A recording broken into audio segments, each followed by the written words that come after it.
Mr. Spielberg, we are tremendously honored and thrilled and moved that you are able to join us at the end of this Bucharest screening of West Side Story. I think it's midnight.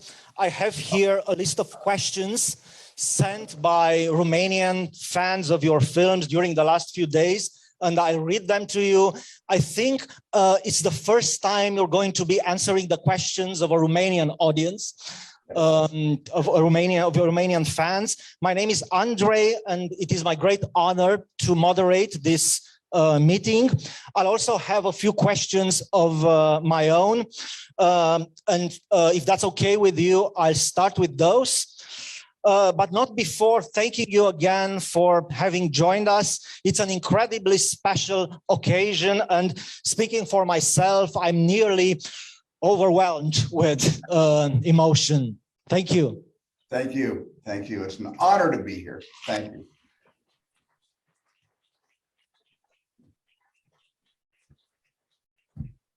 Okay, so my first question, it's a bit unnatural that I have to look at the camera, whereas you're on the big screen behind me. But yeah, I'll try to do my best. So the first question is a little long-winded. I'll try to keep the others shorter. So ever since Indiana Jones and the Temple of Doom and the wonderful Busby Berkeley homage with which it opens, many film lovers must have been dreaming of a Steven Spielberg musical. So the obvious question would be, why was the wait so long? But perhaps it's not even right to think of West Side Story as your first film in this genre, as your first musical, considering that you've always been a master of highly choreographed kineticism, and that, of course, your collaborations with composer John Williams are one of the great director-composer relationships in the history of cinema. So the question would be, to what extent has all that prepared you for West Side Story? Would you say that your work has always had affinities with the musical? I'm also thinking about another early film, 1941, which earlier than Indiana Jones and the Temple of Doom, which contains a great chase, a great crazy slapstick chase on a dance floor. So yeah, the question is, to what extent is West Side Story a new departure for you?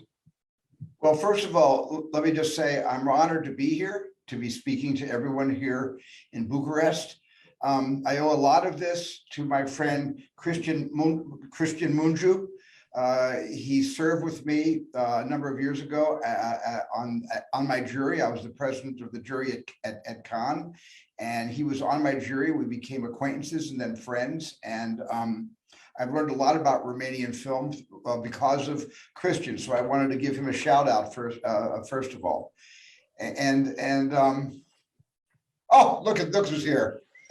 Christian, great. Thank you, Christian. I'm here because of you. So I'd also like to be able to answer your question in a way that doesn't seem, oh, let me ask you this. Is there a delay when I speak? Is there translation, or is it just going right on in my language to you? It's right in English. It's right in English, no translation. Okay, good, good. Well, you said so yourself when you framed the question to me. All movies, all the films I've certainly made are choreographed. I don't think I've made a film, not just action sequences, but I don't think I've ever blocked actors in a sequence, in a complicated dialogue scene that I don't consider to be choreography. So I have always admired the directors of the old days that made an art from the science of choreography, the way they moved characters in and out of frame. And in a sense, I've studied choreography, not dance choreography, but blocking, as if it was dance. And so even though it took me years and years and years to work up the courage to actually ask the holders of the rights to West Side Story, to ask them, would I be able to reimagine their great Broadway musical? I had really been preparing myself for many, many years to do a musical. And you're right, I did one. There's a dance number in 1941. There's a dance number with my wife, who was not my wife then. She played Willie Scott in Temple of Doom, and she danced that number, choreographed by the great choreographer Danny Daniels. And there's even a dance sequence in my movie Ready Player One in a zero gravity nightclub. It's true, yeah. To the Bee Gees. So I have been flirting with a musical my whole life, but I only wanted to make a musical from a text that I love and respect. And my favorite musical, my favorite, not movie musical, although I do love West Side Story, directed by Robert Wise and Jerome Robbins, but my favorite Broadway musical of all time is West Side Story. And I felt the West Side Story, what it said in 1957, had even more meaning and relevance in 2019, when we started shooting in 19. So that's just by way of saying, to answer your question, yes, I have been wanting to do a musical my whole life, but I was prepared to do this one because of how I feel about choreography. So you always knew it was going to be West Side Story? Yes, always. It took me 20 years to get the courage, work up the nerve to even go over to Stephen Sondheim's house and ask him if I could earn his blessing to be able to reimagine West Side Story. So it was always going to be West Side Story. Okay, so West Side Story, both in its original Broadway incarnation and in its first movie version, co-directed by Jerome Robbins with Robert Wise, West Side Story is this huge cultural landmark. It's really huge in a number of ways, not least in its choreography. So the question is, the way I imagine it, one of the great difficulties in trying to reimagine such a historically important show must have had to do with finding a right balance between creativity and reverence for the original conception. How did you and your choreographer Justin Peck deal with that dilemma in terms of choreography? Well, in terms of choreography, Jerome Robbins changed the entire structure and the state of the art of dance throughout his entire career. Jerome Robbins is a groundbreaking choreographer who changed the art of choreography. And I felt very strongly that the choreography in West Side Story was perfect for its era and for its time. But because we had really changed so much of the story, we kept certainly the Romeo and Juliet structure, which is what inspired them originally to do their West Side Story. But we really felt strongly that everything had to change. The music would stay the same, the lyrics would stay the same, but the language of the script, reimagined by Tony Kushner, the Pulitzer Prize-winning playwright, certainly of Angels in America, and we have been partnered up on a lot of films recently. That Tony really was given broad latitude by the Arthur Lawrence estate. He wrote the book of West Side Story to really change everything, change the dialogue, deepen the characters, make it much more right today. He also rearranged some scenes, didn't he? A lot of the scenes are changed. The gun is a character in the film. The gun that Riff buys in the Irish derelict bar is a character in the picture. You follow the journey of the gun that changes everyone's lives forever. And there are so many scenes that were never imagined for the Broadway show that we imagined for the reimagining of our film version. But the important thing in terms of the choreographer, I found Justin Peck to be the perfect candidate to step into Jerome Robbins' shoes, but more importantly, to keep on his own shoes and to be able, with great reverence, to acknowledge the contribution Jerome Robbins made in basically coming up with the idea to do West Side Story. It was his baby. This was his baby. It wasn't Bernstein's, it wasn't Sondheim's, it was Jerome Robbins. But by the same token, I needed to let Justin Peck make his own imprimatur on West Side Story, to create his own choreography, honoring Jerome Robbins, but every single dance step is pretty much Justin Peck's original dance, dance routines. I have here a quote from your fellow director, Guillermo del Toro. He praised West Side Story on his Twitter account, and he kept writing about it, lots of praise. And he compared it with the work of the very greatest directors of movie musicals, with Busby Berkeley and Vincente Minnelli and the Stanley Donen and Gene Kelly team.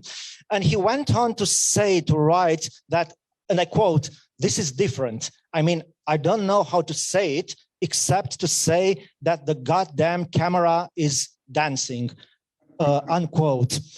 And yes, indeed, your camera enters the dancer's space and takes possession of it, while never depriving us of the pleasure of having full views of the bodies of those wonderful dancers dancing.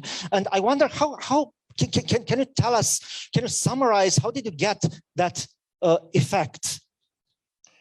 Well, let me start by saying, Guillermo, I just loved what Guillermo felt and expressed about West Side Story. Guillermo's a friend of mine. He's a colleague, and I so admire his films. Everything he's ever done has been an influence on me. I think all of us influence each other. When Christian, did 4 months, 3 days, 4 months, 3 weeks, 2 days, that was a tremendous influence on all of my colleagues who love film and love storytelling. And so we always constantly are feeding each other inspiration. And I just wanted to say that I'm totally inspired by everything that Guillermo's done. And I love Nightmare Alley, his latest film he made with Bradley Cooper. And when he said that, I didn't know he said that. People started, I'm not on Twitter. I'm not on anything. I'm not on Facebook. I'm not on Snapchat. I'm not on TikTok. All I do is text. So I'm really pretty analog, not digital. I'm pretty old fashioned about that stuff. So friends had to text me what he said. And that's how I found out what Guillermo had spoken so beautifully about West Side Story.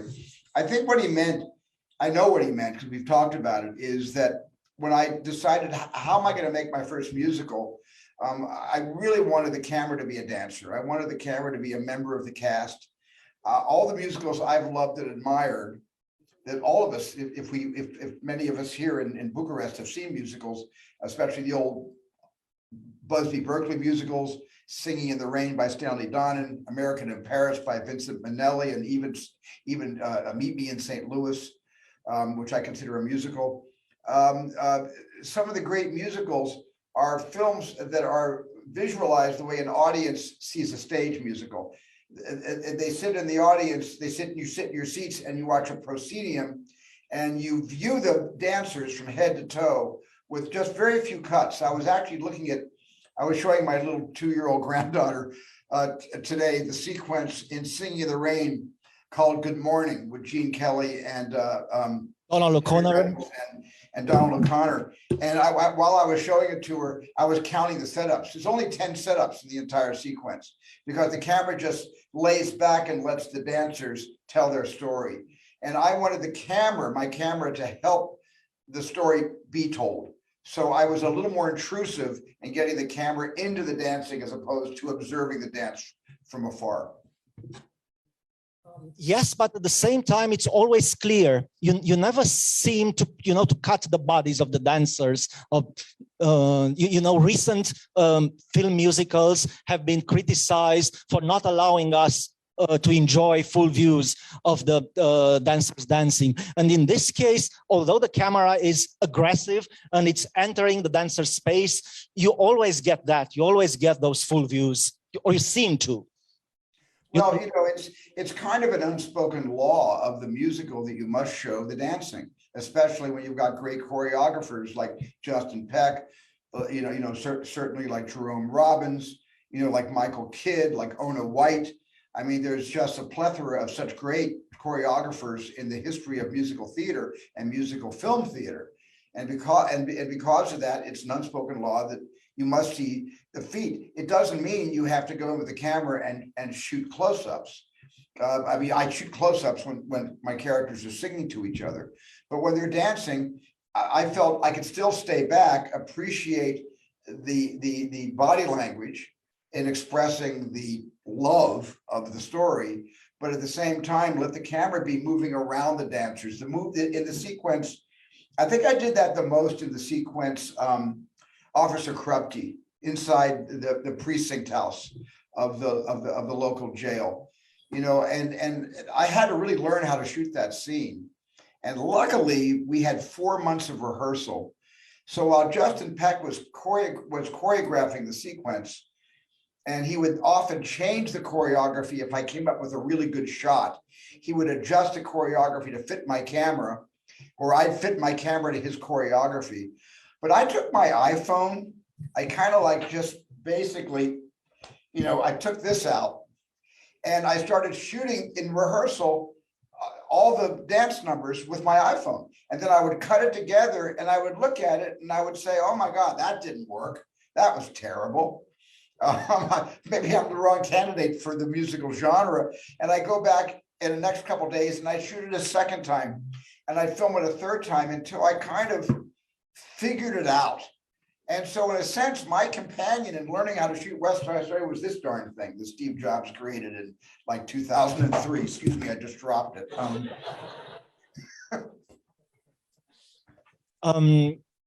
During the COVID pandemic, you wrote an essay that was in Empire, in which you reiterated your hope in movies, in cinema as a great popular art form that is still capable of bringing people together, meaning bringing them together in film theaters. And the question I want to ask you is, as a child of 1950s CinemaScope and 3D, how do you relate to the notion of a completely post-theatrical film culture, of a future cinema that would be just only home cinema? Well, you experienced it yourselves watching my film in that lovely theater. I don't think you could pack that many people into someone's living room and have the same communal experience of being in the company of beautiful strangers, sharing the same experience, which unites strangers in a kind of community of the moment. You're all part of a community of the moment, and it's unforgettable, I believe, when theater is witnessed by audiences and when film is witnessed by audiences. And so I'm a real true believer in the cinematic motion picture theatrical experience. I don't decry films being seen at home, because in 32 of 33 of my directed films are always seen at home after the theatrical run has depleted, after we've run out of seats or people stop going to the movie. There were all those different ways you could experience the film. You could experience the film first on VHS, then on basically a disc, and then on Blu-ray after that, and then eventually on Netflix in the early days, on HBO in the early days, and then on general syndicated television. So I'm accustomed to all my movies winding up in people's homes. But what I'm fighting for is, when I make a film, I want to introduce that picture to audiences like the one you are in right now, because that, for me, it's not just exciting for me, it's exciting for you.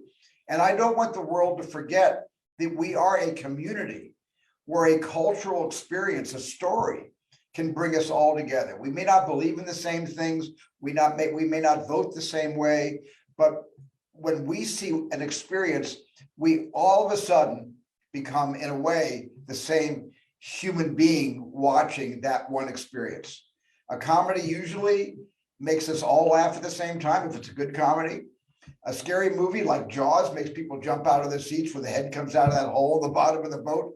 That's a communal moment. And And I just don't want to lose that. And I'm hoping that we will be able to figure this out within our American film industry that will allow movies to not just big Marvel films, not just big DC films or Pixar movies, but will allow smaller movies not to have to debut immediately on television, but have a couple of weeks in motion picture theaters. And I think it's sort of selfishly, all filmmakers would like to show their films to 500 people at a time, as opposed to 7 or 8. And because we are in the entertainment industry and we're trying to entertain as many people in the same venue as we possibly can.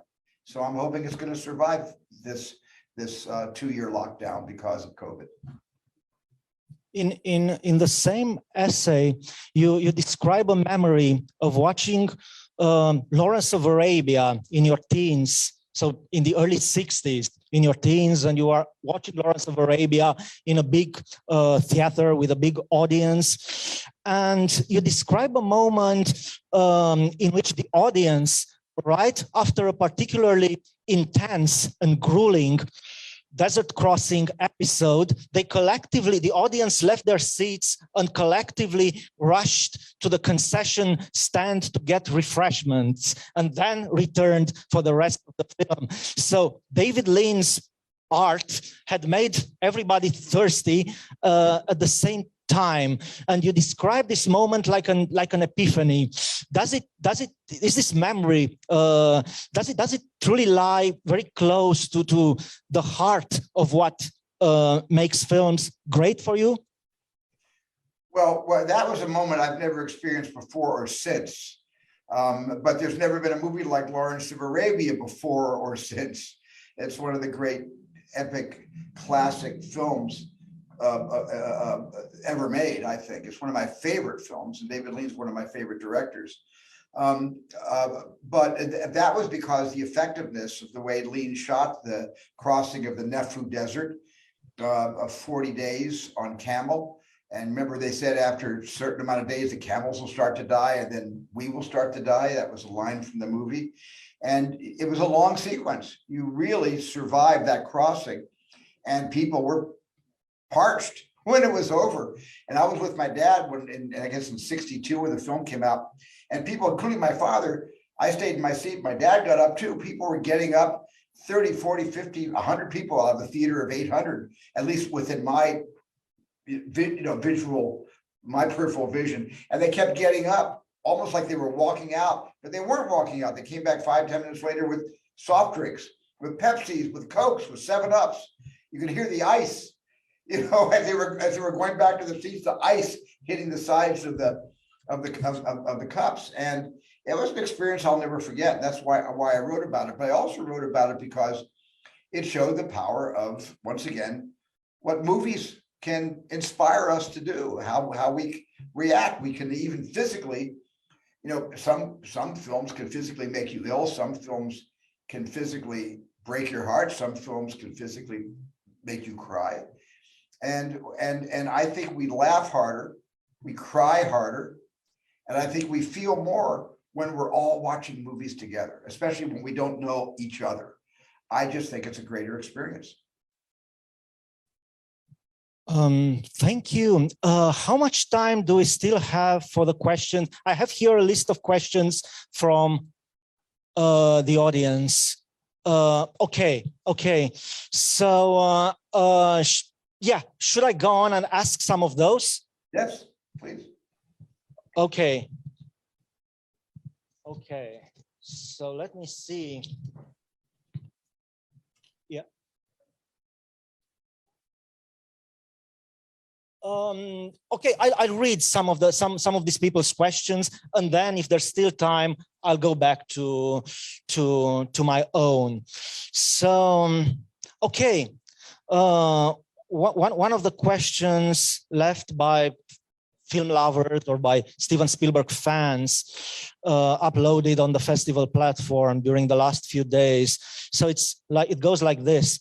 Dear Steven, if you had the opportunity today to reshoot any scene from any of your movies, which one would it be and why?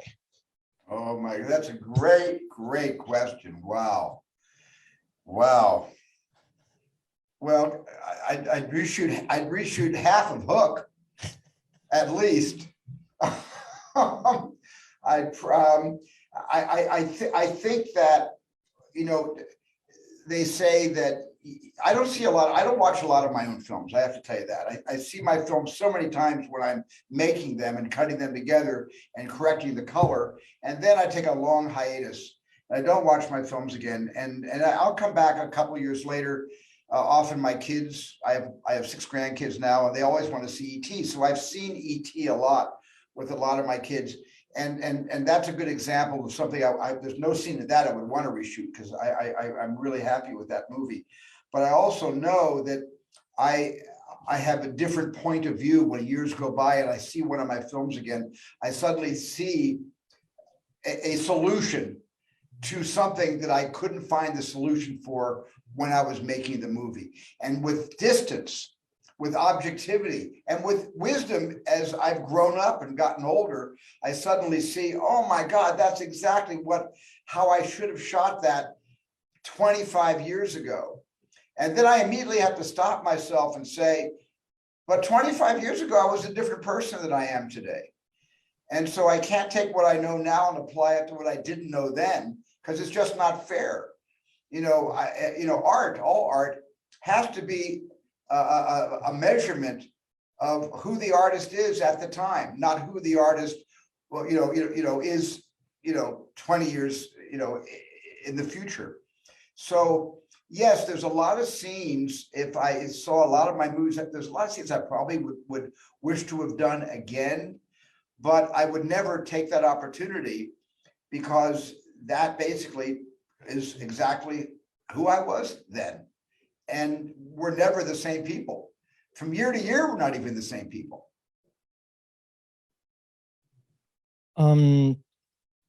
Another question. Okay, thinking about your film's massive popularity and classic status across decades, and about how they touched and touch and continue to touch millions of people, how do you relate to the responsibility you have to the audience, to the influence you have culturally and generationally? Is it part of the process? Do you take a step back to think of the potential influence, or do you just try to be authentic and hope for the best? No, I certainly, I know all of us know the power of film, and I respect that film sometimes can say things that an opinion, as someone's opinion in a newspaper with limited circulation can. Films are broader, they have broader reach, they have more influence often than a small newspaper will. Although I think that the Twitterverse today and social media has much more influence than movies have now, although movies used to be the most influential medium years ago in the world.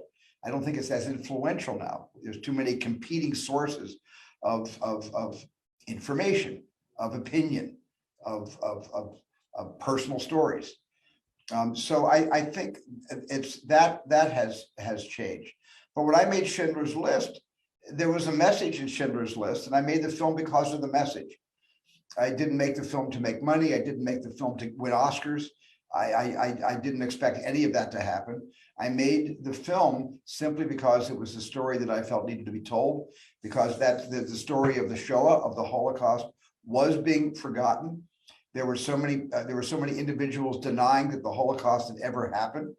People that are called Holocaust deniers. And I found in Thomas Keneally's book an opportunity to bring the Holocaust back into focus. And so that's why I told that story. And a number of other stories I've made, like Amistad, like Saving Private Ryan. I wanted to honor the veterans, like my father, who fought in World War II. And so there's a lot of ulterior motives that will bring me to a decision to tell a story. And of course, there's other kinds of stories that I just want the audience to enjoy, to laugh, to cry, to have a good time in together. It doesn't really have necessarily a political statement. So it's very mixed. It's all in my eclectic body of work. You can probably see for yourselves the films that I intended to have some kind of motivation, outreach, and other films that I just intended to be entertaining. Thank you. Another question from viewers. Do you have any favorite Romanian movie? Asks someone. I haven't seen a lot of Romanian movies. I mean, I saw a movie. I saw a movie kind of recently, a couple of years ago, by I think it was Cristi Puiu, and it was an interesting movie about a guy that could not find a hospital who would treat him. I think it was called the Death of Lazarescu. Is that right? The Death of Mr. Lazarescu. Yes. Yes. Lazarescu. And I love that. I love that picture. It was just because I'm a hypochondriac, so that really appealed to me as a hypochondriac. The worst thing that could possibly happen is what happened to that character, that old man. That was, you know. So I like Christie's films. I like Christian Munju's films, as I've told you before. I love Graduation, all the things he's done. And there's an older, I think he died a number of years ago, but you have to help me with his pronunciation. Niculescu, I think his name is Sergio Niculescu. He made Romanian films. Sergio Nicolaescu? Yes, that's exactly right. Yeah. Okay. He made a film called The Last Crusade. I believe it was the story of Prince Michael. An epic, yeah, a big epic. Michael the Brave. The American title was Last Crusade, indeed. That Last Crusade, yes. So I've seen several of his pictures. And did you discover that because of your own film, which with Last Crusade in the title, Indiana Jones and the Last Crusade? Did it lead you to the American title, to the American version of Michael the Brave? No, I think I saw Michael the Brave before I made The Last Crusade. Okay.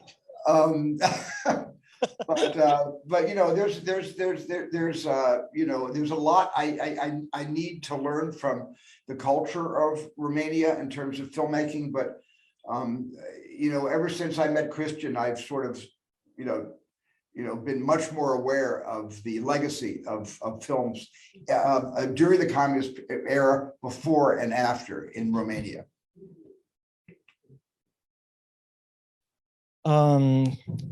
What else did? Oh, what gift did you give to E.T. on his 48th birthday? 40th, yeah. Well, I haven't. E.T. has been too busy giving me gifts for the last 40 years.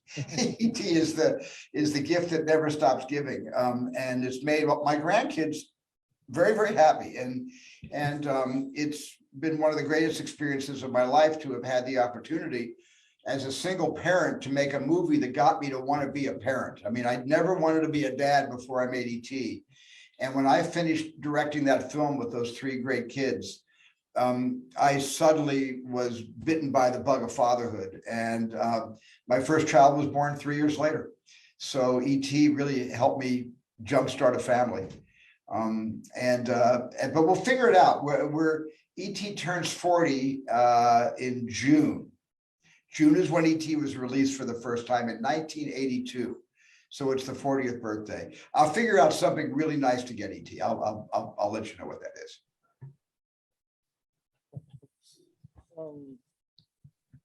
Okay.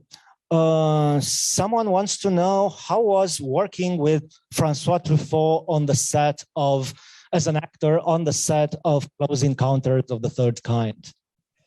Working with François Truffaut was such an honor, but he was such an accessible person that after 2 days with him, I forgot he was François Truffaut, because he is one of the most playful people I have ever met.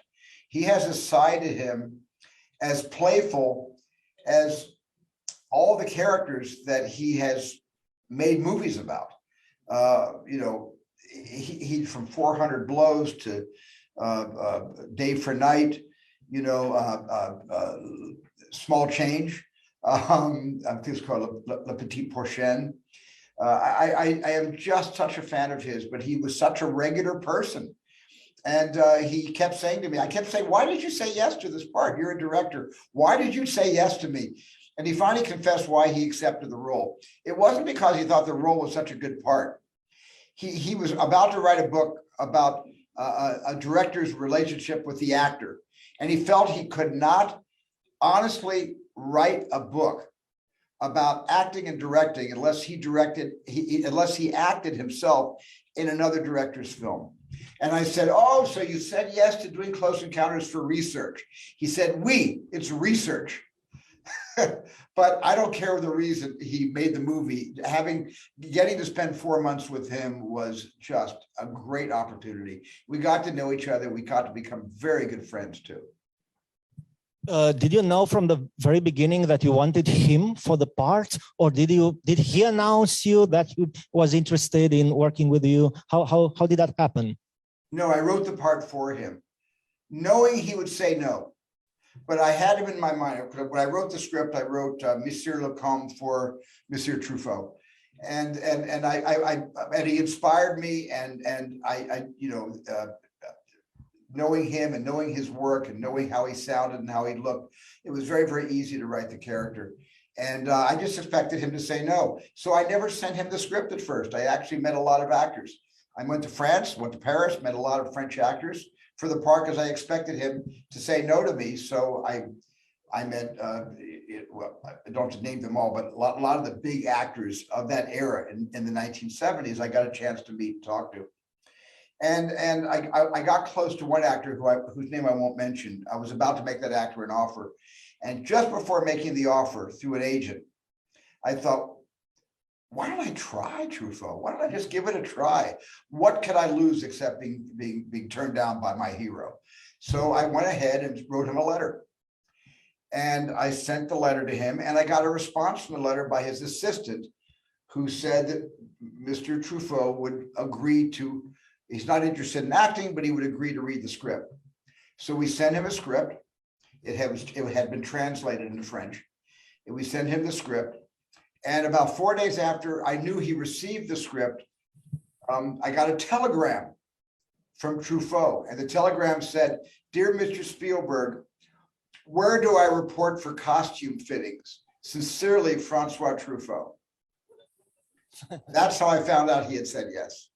And then, of course, the next step was a lengthy telephone call. Well,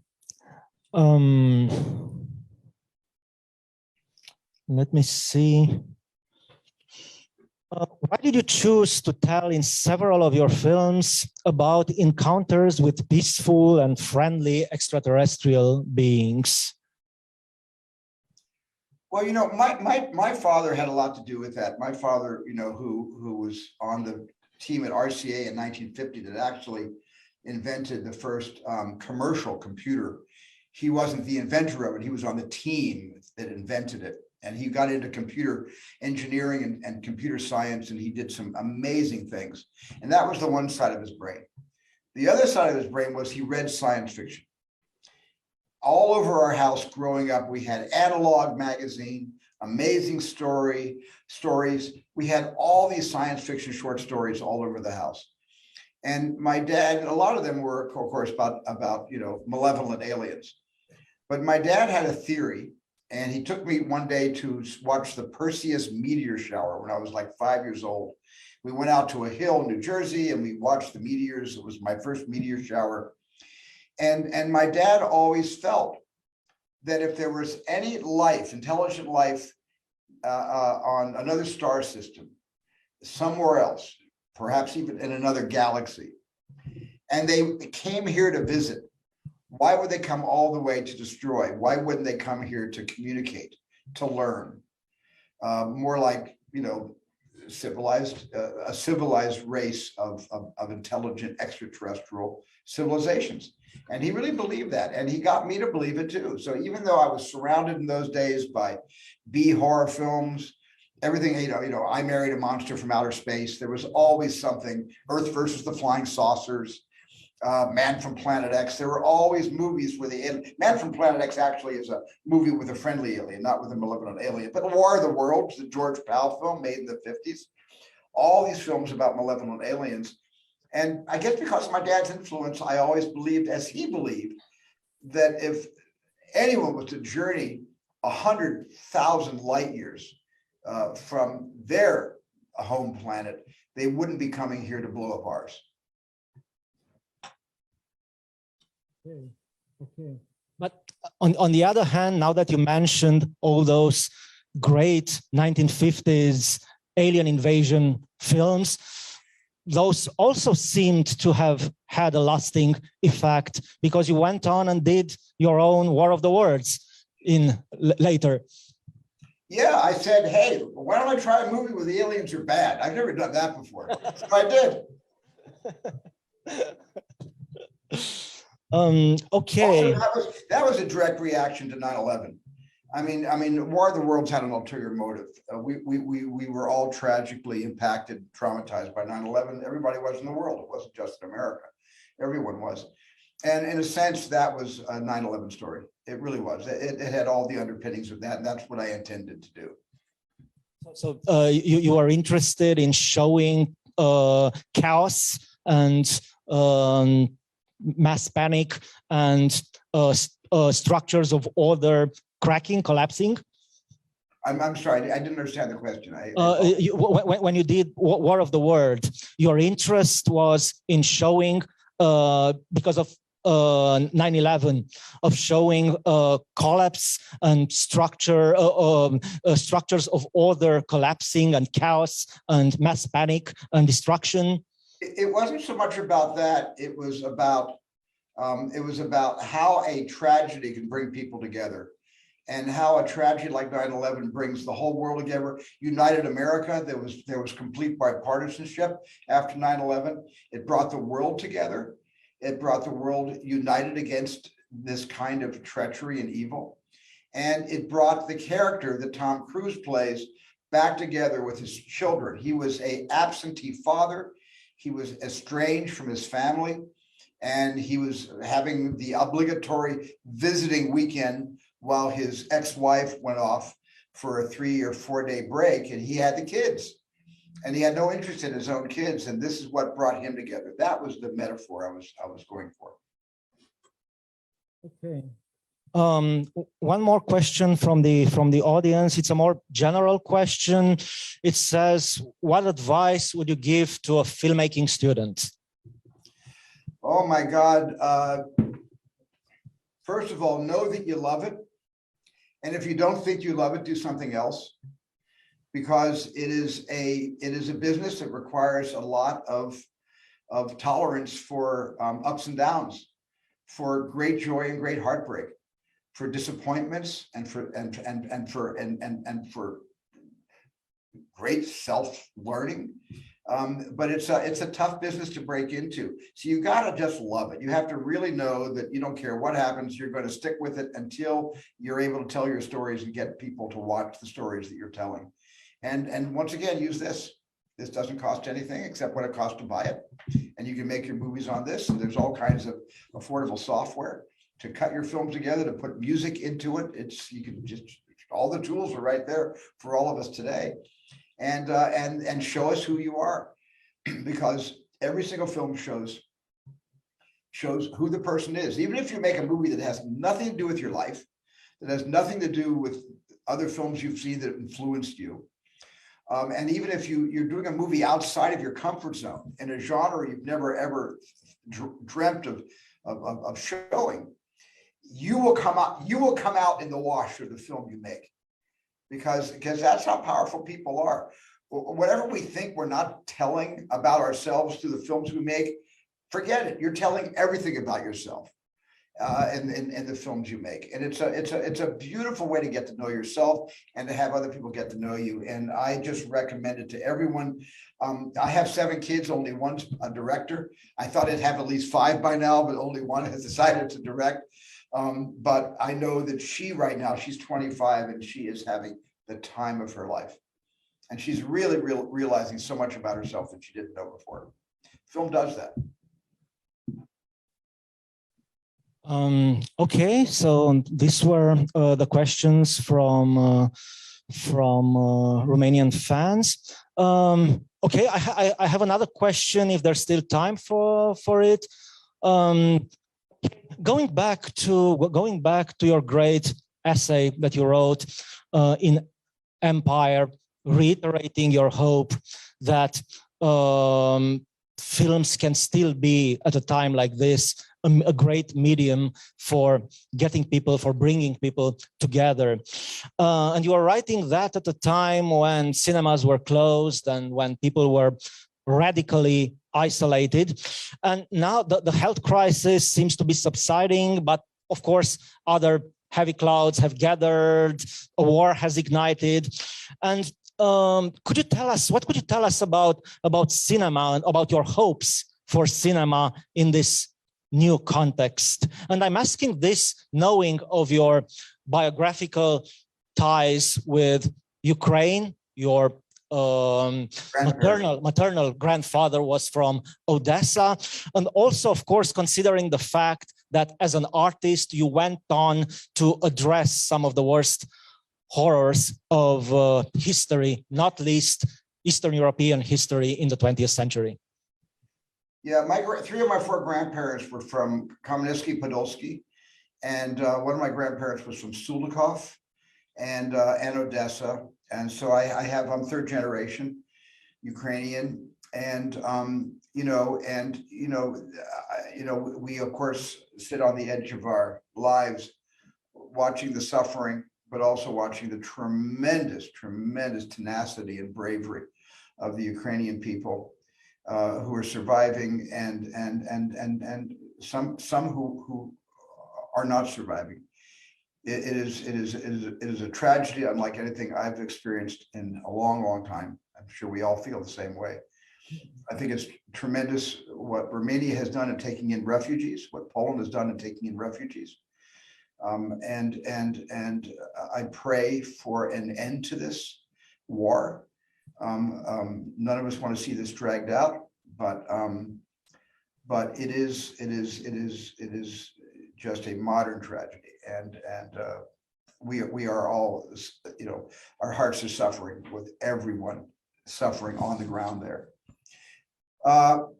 Film, of course, it takes a while for a trauma to suddenly become a form of expression or even artistic expression.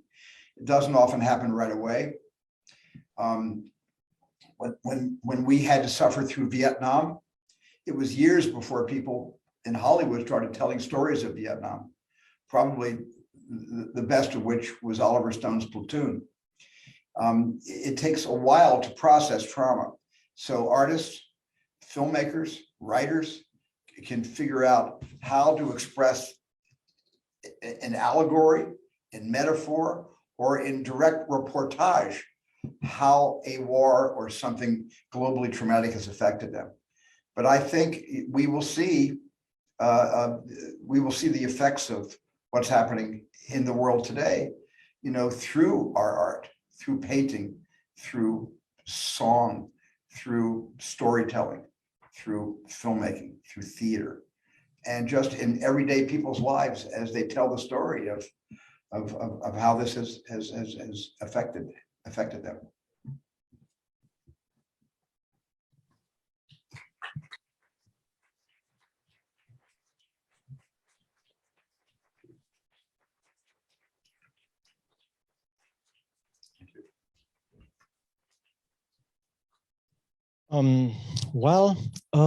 How much time do have we still got? Okay.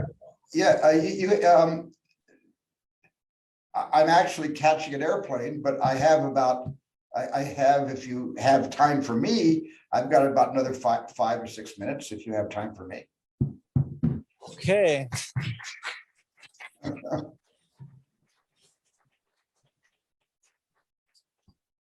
Oh God, 5 minutes and so many questions. Okay, off the top of my head, would you share a memory? This is just for me. I'm a huge fan of British sci-fi author J.G. Ballard, who wrote Empire of the Sun. And you went on to adapt Empire of the Sun in 1987. Would you please share a memory with Ballard? Well, when I read Ballard's book, the book was given to me by David Lean. David Lean called me on the phone one day and said, have you ever heard of J.G. Ballard's book, Empire of the Sun? By the way, I feel so honored that I can actually say to you, David Lean called me on the phone one day. I mean, I can't believe I just said that, but that's sort of, I had met him through George Lucas a couple of years before that. But he had called and inquired about this book. And I said, no, I haven't heard of it. He said, well, I'm interested in directing it. I believe Warner Brothers owns the rights. Can you find out for me? So I got an assignment from David Lean, and I knew all the people that ran Warner Brothers. So I went to my friend Terry Semel, who is the president of Warner Brothers, and I said, David Lean just called inquiring about a book called Empire of the Sun. And Terry Semel said, yes, we're hopefully going to make it soon with another director. I said, oh, God, that's bad news for David Lean. I think he's interested in doing it himself. And so I had to go back to David and say that there was another director already on it. David perfectly understood. We had a pleasant chat and that was it. But I went ahead and picked up the book and I decided to read it because David was interested in it. It was about to become a movie at Warner Brothers. So I read the book and I fell in love with the book, but I didn't tell anybody that. So about 8 months go by and the director that Warner Brothers had hired had fallen out, was not going to direct the movie anymore. Terry Semel calls me and says, do you think David Lean would still be interested 8 months later in directing this, because the director that we had committed to is no longer directing it? So I couldn't wait to make that phone call. I called up Sir David and I said, great news. It's available at Warner Brothers for you. It's on offer to you through me. And David said, oh, he called me dear boy. He said, oh, dear boy, I was thinking about it over the last 8 months, and I'm too old to direct a 10-year-old kid. I can't be too, but you're pretty good with young kids in your movies. Why don't you do it? He said, you did pretty good with E.T. Why don't you direct it? So David started working on me, encouraging me to direct Empire of the Sun, and that's exactly how I wound up directing the film.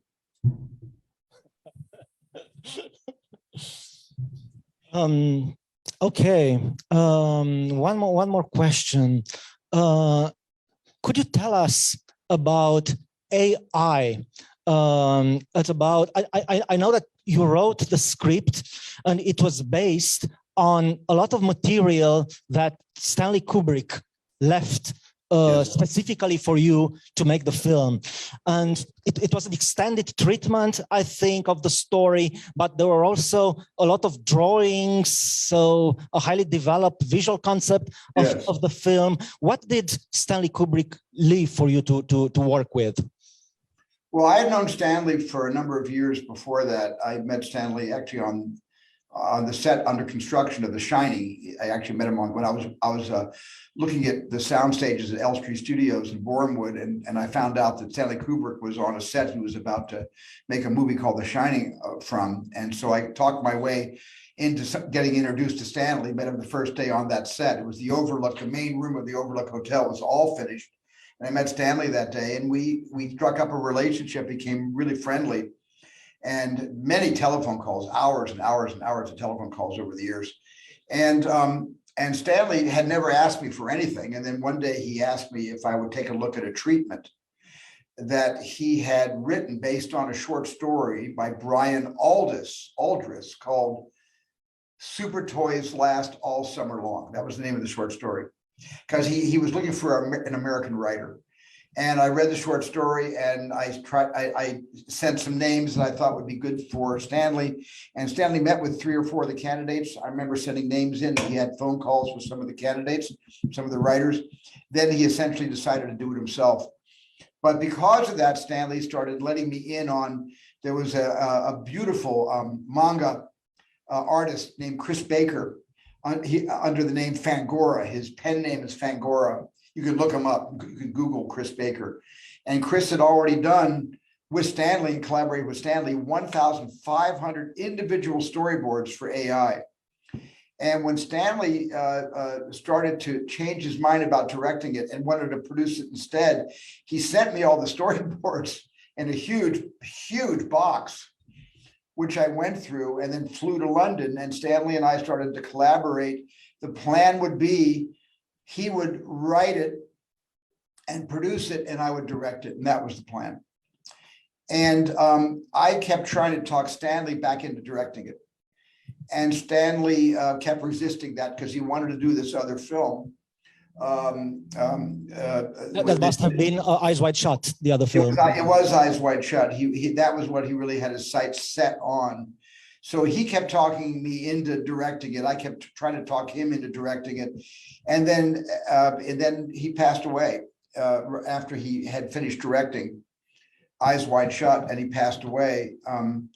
And then I went to the funeral. I flew in to lay Stanley to rest in his backyard, actually, in St. Albans, where he lives.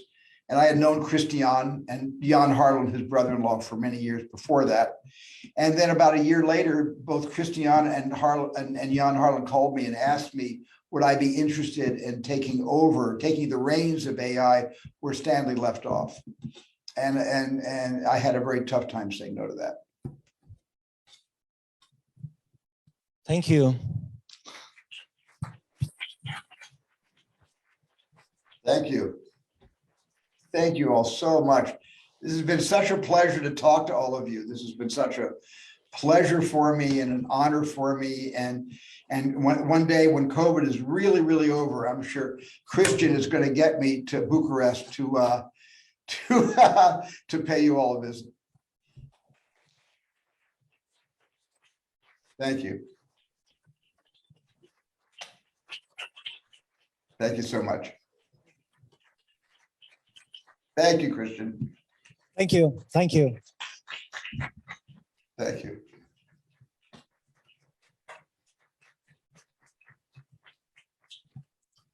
Thank you very much.